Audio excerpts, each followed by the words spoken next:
नमस्कार दोस्तों, OCN network में आपका स्वागत है। मैं हूं ओमकार चौधरी और शो की शुरुआत क्यों ना भारत सरकार की अभी हुई एक घोषणा से जो हमें गौरवान्वित करती है, उससे की जाए। और भारत सरकार ने फैसला ये लिया है कि ऑपरेशन सिंदूर का हिस्सा रहे जांबाजों को बड़ा सम्मान दिया जाएगा। और जानकारी ये है कि भारतीय वायुसेना के 9 अधिकारियों को वीर चक्र से नवाजा जाएगा। सरकार की तरफ से 15 अगस्त की पूर्व संध्या पर इसका ऐलान किया गया है और ये वायुसेना के ही अधिकारियों को क्यों सम्मानित किया जाएगा, मुझे बताने की ज़रूरत नहीं है। आप बहुत अच्छे तरीके से जानते हैं कि 6-7 मई की रात को और 9-10 मई की रात को ऑपरेशन सिंदूर के तहत पाकिस्तान को घुटनों पर लाने का काम हमारी वायुसेना ने, वैसे तो तीनों सेनाओं ने, और हमारा जो इस समय का राजनीतिक नेतृत्व है उसने, लेकिन वायुसेना की बहुत अहम भूमिका थी। अब आते हैं मूल विषय पर। आज 14 अगस्त है और 15 अगस्त यानी हमारी आज़ादी का दिवस, उससे ठीक पहले एक त्रासदी हुई थी और इस त्रासदी का नाम है बंटवारा। और उस बंटवारे के कितने करोड़ लोग शिकार हुए थे, जिन्हें अपनी मूल जड़ों से कट करके कहीं दूर अज्ञात जगह पर जाकर के बसना था, नए सिरे से एक संघर्ष की शुरुआत करनी थी। और इस पलायन में जो सरकारी आंकड़ा है, जो माना जाता है, वो तो है कि 7-8 लाख लोग जो हैं वो मारे गए थे, लेकिन ये आंकड़ा 10 लाख से भी ज्यादा का है। इस विभीषक की भेंट चढ़े थे। और आजादी हमें किस कीमत पर मिली थी? अब तक हम उस बंटवारे का दंश झेलने के लिए अभिशप्त हैं, अभी तक। वरना ऑपरेशन सिंदूर करने की जरूरत क्या थी? वो भी अपना ही पार्ट था, जहां अब आतंकवादियों के ठिकानों को ध्वस्त करना पड़ रहा है हमें, मुरीदके में, बहावलपुर में, सियालकोट में और दूसरी जगहों पर। ये बीज किसने बोए थे? और अभी भी इन जो बीज बोए गए थे उनको हरा भरा ये वृक्ष बना रहे, कटीला वृक्ष बना रहे, इसके लिए कौन उनकी जड़ों में हर तरह का खाद पानी डाल रहा है? आज इसी पर चर्चा करेंगे, खास तौर से जो विभीषिका रही है, जो त्रासदी रही है विभाजन की, और उसने किस किस तरह के हमारे सामने कहना चाहिए कि कटीले वृक्षों को खड़ा किया है, जिन्होंने कदम कदम पर हमारे रास्ते रोके हैं। मेरे साथ जुड़ रहे हैं आपके सुपरिचित और बहुत ही अनुभवी और वरिष्ठ पत्रकार अवनीश पीएन शर्मा सर। तो उनके साथ जुड़ करके हम लोग चर्चा को आगे बढ़ाएंगे। अवनीश जी, बहुत स्वागत है आपका। नमस्कार सर। बहुत बहुत प्रणाम। आपके सभी दर्शकों को प्रणाम। जी सर। अवनीश जी, बिना समय गंवाए माइक आपके पास है। इस विभाजन की विभीषिका त्रासदी पर आपका वक्तव्य, और उसके बाद जो अभी तक हम झेल रहे हैं, केवल उस तरफ की बदतमीजी नहीं, हमारे देश के भीतर भी एक पाकिस्तान अभी जिंदा है जो लगातार हमें चुनौतियां दे रहा है। सर सबसे पहले तो विभाजन की जमीन और जिसके बाद हमें कथित आजादी प्रदान की गई, जिसका कि दम आज तक भरा जाता है सोनिया कांग्रेस द्वारा, क्योंकि वो कांग्रेस तो है नहीं। 3 यात्राओं को पूरा करते हुए एओ ह्यूम के बाद इंदिरा कांग्रेस और इंदिरा कांग्रेस के बाद सोनिया कांग्रेस। 90 के दशक में फ्रॉड तरीके से इसका नाम फिर से राष्ट्रीय कांग्रेस किया गया, लेकिन दरअसल प्रैक्टिकली ये सोनिया कांग्रेस है। भारत की आजादी के संदर्भ में जो सबसे बड़ा फ्रॉड, उसकी एक लाइन, दे दी हमें आजादी बिना खड़क बिना ढाल। उसके बाद किस कथित संत ने कर दिया कमाल।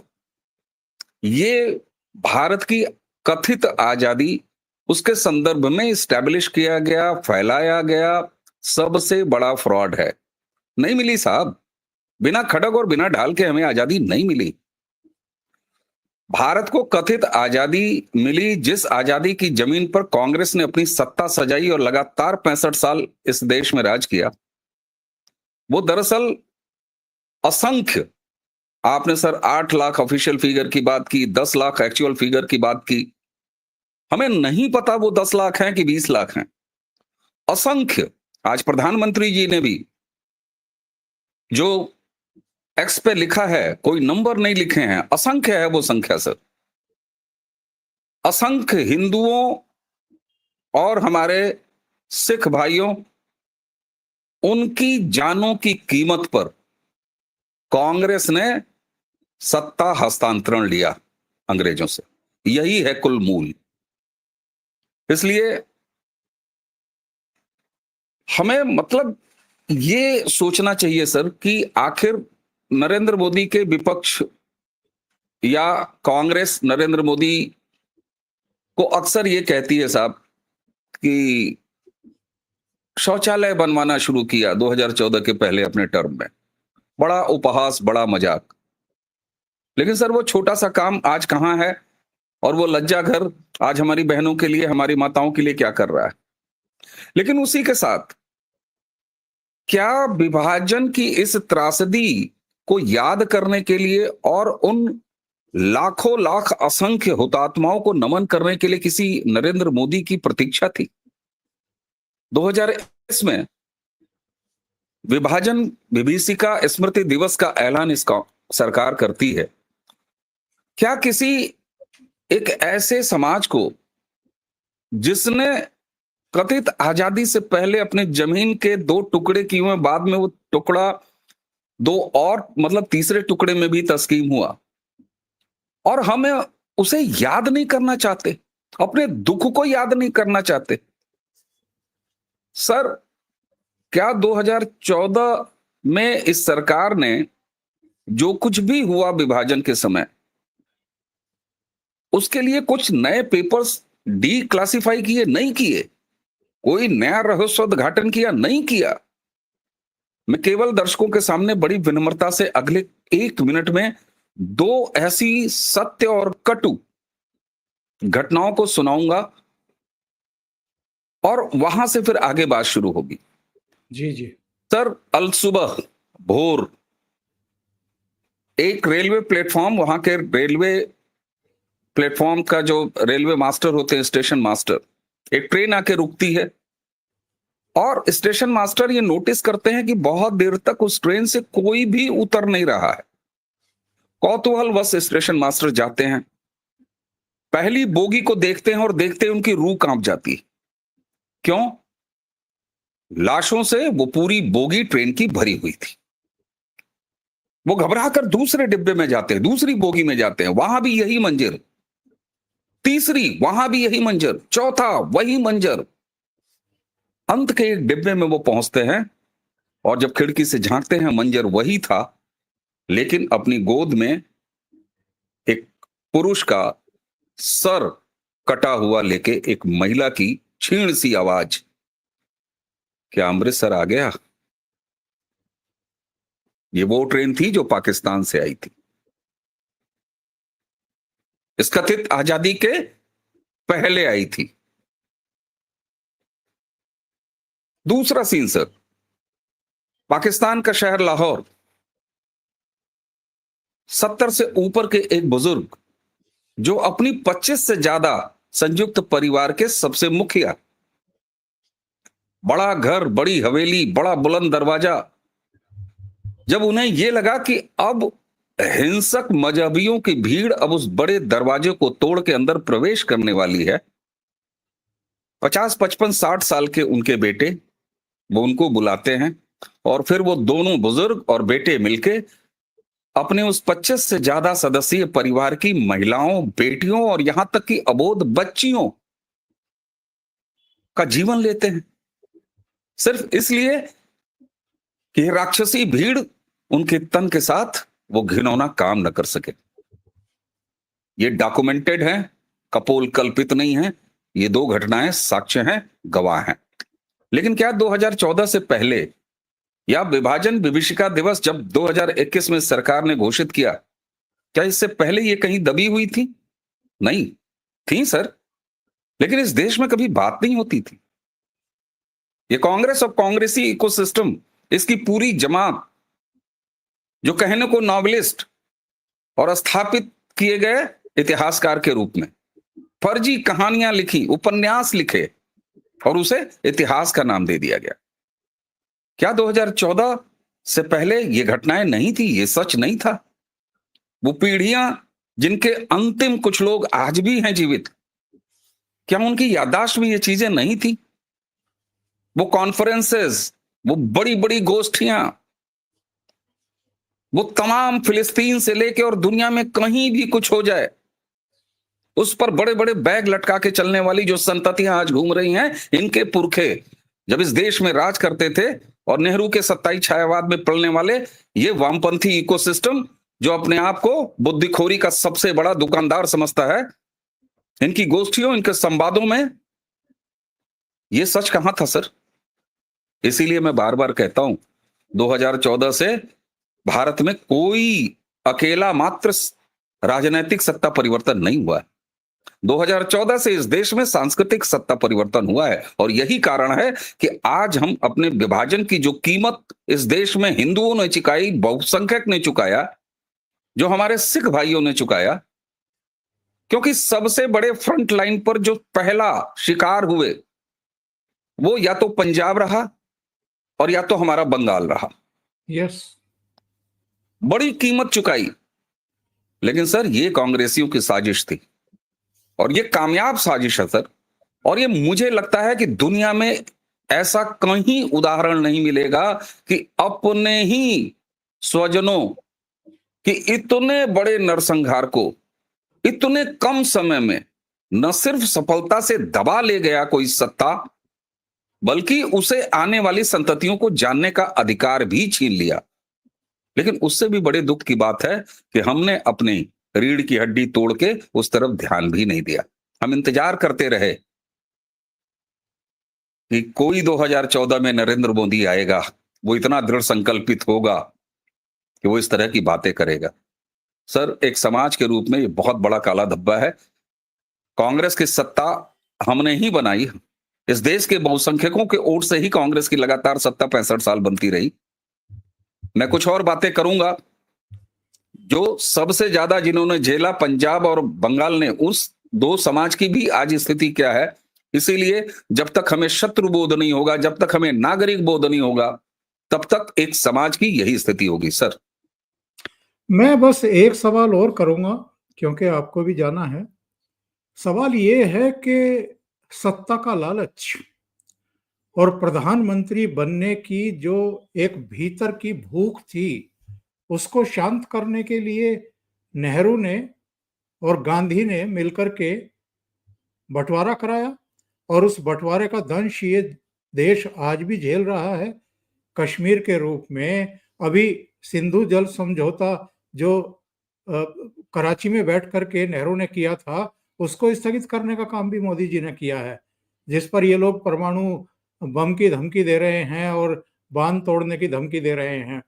ये सारी समस्याओं का जड़ यही परिवार है जिसने विभीषिका, ये जो दंश हम झेल रहे हैं बंटवारे का, इसके लिए देश को अभिशप्त कर दिया कि दशकों तक बल्कि सदियों तक इसको झेलते रहिए। सर जो हमने कथित आजादी के समय इस परिवार ने, इस खानदान ने, इस पार्टी ने, इनके इकोसिस्टम ने जो किया वो तो किया ही सर। आज भी मंसूबे में कोई फर्क आया हो तो बताइए सर। जिस पार्टी का चश्मो चिराग आज भी ये कहता है कि भारत कोई राष्ट्र नहीं है, राज्यों का समूह है, जो आज भी 26 टुकड़ों में भारत को तोड़ने की संकल्पना लेके चलता है, जब ये स्वीकार करता है कि राष्ट्र नहीं है, राज्यों का समूह है, मंसूबों में कोई अंतर हो तो बता दीजिए सर। पीढ़ियां बीत गई। जो राहुल गांधी आज बांग्लादेश का उदाहरण देते हुए मंसूबे पाल के बैठे हैं, सपने पाल के बैठा होता है, और उनका पूरा इकोसिस्टम एक एक पार्टी का देख लीजिए सर। बाला साहब की आत्मा रो रही होगी। उनके पुत्र की पार्टी का एक राज्यसभा सांसद कहता है कि बांग्लादेश के लिए पूरी जमीन तैयार है। जिस तरह से कांग्रेसी एक्स हैंडल्स या सोशल मीडिया हैंडल से मीम्स और कार्टून्स और प्रतीक तस्वीरें शेयर की जा रही हैं, दौड़ते हुए प्रधानमंत्री, भागते हुए प्रधानमंत्री, उनके पीछे भागती हुई भीड़। सर मंसूबे में कोई फर्क कहां है सर? नेहरू से लेके और राहुल गांधी तक, सोनिया कांग्रेस तक, मंसूबे तो वही हैं सर। बांग्लादेश में जो कुछ भी हुआ उसको भारत में दोहराना। भारत राज्यों का समूह है, तोड़ दो। गजवाए हिंद की परिकल्पना लेके जीने वालों का तुष्टीकरण, किसी भी कीमत पर तुष्टीकरण, ये क्या है सर? जो डीएनए में नेहरू के समय था, गांधी के समय था कांग्रेस के, वही आज भी है सर। और डीएनए सर चढ़ के बोल रहा है राहुल गांधी के जरिए। लेकिन अंत में सर हम किसको दोष दे रहे हैं? मैंने अभी पिछली बातचीत में आपसे विनम्रता पूर्वक कहा, आप मुझसे वरिष्ठ हैं सर। मैंने तो जब बालिग होकर पहला वोट डाला तो स्वर्गीय राजीव गांधी को प्रधानमंत्री के रूप में पाया। लेकिन हम ही ने, हमारे ही समाज ने, हम ही बहुसंख्यकों ने 65 साल कांग्रेस की सत्ता दी सर। और तो और जिसने पहला दंश झेला पंजाब और बांग्लादेश में, पंजाब उस भर भर के लाशों से आने वाली ट्रेनों को भूल गया सर। और उसके बाद लगातार निरंतर कांग्रेसी सत्ता पंजाब में बनी रही। चलिए एक बार राजनीतिक सत्ता हटा देते हैं सर, और ये भी भूल जाते हैं कि कथित आजादी के समय भर भर के ट्रेनें आई। जरा इसको और विस्तार देते हैं सर। गुरुओं की हत्याएं, गुरुपुत्रों की हत्याएं, जिन क्रूर हरी ताकतों ने, मजहबियों ने किया। किसान आंदोलन के दौरान हमने ऐसे मेल मिलाप के नारे लगते हुए देखे। इतना स्मृत भ्रंश, क्या कोई समाज जो अपने ही पुरखों, अपने ही पिछले पीढ़ियों, अपने ही धार्मिक गुरुओं, अपने ही प्रतीक पुरुषों के बलिदानों, उनकी हत्याएं, उनके साथ क्रूरता करने वालों के सारे पाप भूल जाएगा सर? अस्तित्व तो कहां बचेगा? मैं ले चलता हूं बंगाल सर। बंगाल भी उसी त्रासदी को फ्रंट लाइन पर झेल रहा था। हम गंगा के मैदान में रहने वाले लोग फिर भी सिर्फ इतना देखे कि कांग्रेस के मुकाबले इसी उत्तर प्रदेश और बिहार में कांग्रेस को हराया और मुस्लिम लोग को जिताया। लेकिन पाकिस्तान बनने के बाद वो सब के सब यहीं रह गए सर। और इसी वजह से, जिसका आपने इंट्रो में जिक्र किया कि हमारे अंदर भी पाकिस्तान, सर एक पाकिस्तान नहीं, हर गली, हर मोहल्ले, हर शहर, हर राज्य में तमाम बहुवचन में पाकिस्तान छोड़ के चले गए सर। बंगाल का समाज आप देखिए सर, जिसने ठीक पंजाब की तरह फ्रंट लाइन कष्ट झेला, कत्लेआम झेला, लेकिन वही बंगाल 3 दशकों तक नेहरू के सत्ताई छायावाद में पलते रहे उन वामपंथियों को सरकार दे रहा है। उसके बाद अगर उससे सरकार लेता है तो ममता बनर्जी, जिनके काल में हम मुर्शिदाबाद देखते हैं, जो हिंदू जय श्री राम कह देने पर चिढ़ के गाड़ी से उतर जाती हैं, जिनके लिए हिंदू दोयम दर्जे का है, जिनके लिए दुर्गा पूजा समाप्त हो जानी चाहिए तब तक जबकि नमाज हो। सर ऐसे समाज को क्या कहेंगे? यही भद्रलोक का समाज है सर।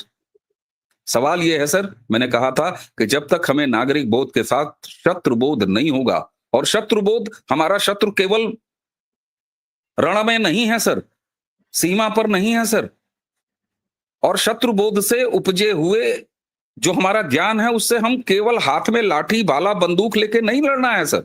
इसके अलावा भी है हमारे जो राजनीतिक दमन करता है, हम उसके खिलाफ 2 उंगलियों से उस शत्रु से निपट सकते हैं सर। एक हाथ में लोकतंत्र की शाही और दूसरे हाथ में ईवीएम का बटन। पर्याप्त है सर। लड़ाइयां ऐसे लड़ी जाती हैं और जिंदा समाजों ने ऐसी लड़ाइयां लड़ी हैं।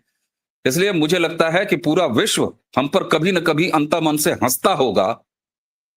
जो हमारे शुभचिंतक हैं पूरे विश्व भर में, उन्हें कष्ट होता होगा, हम पर उन्हें गुस्सा भी आता होगा, आमर्ष आता होगा कि हम कैसे नैतिक नपुंसक समाज है सर, जो इन कुछ चंद दशकों में ये सब कुछ भूल चुके हैं। इसलिए सर मुझे लगता है कि मैं नरेंद्र मोदी जी को क्यों ना बधाई दूं।